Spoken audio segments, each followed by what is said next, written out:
All you'll need is a Phillips screwdriver.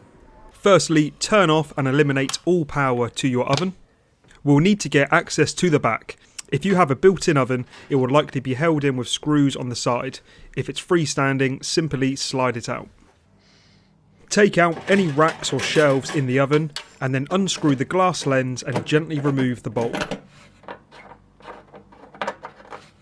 To gain access to the back, unscrew the back panel.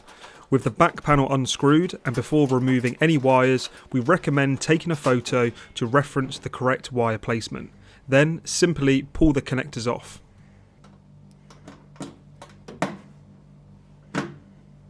With your screwdriver, unclip the assembly and push it through and inside the oven.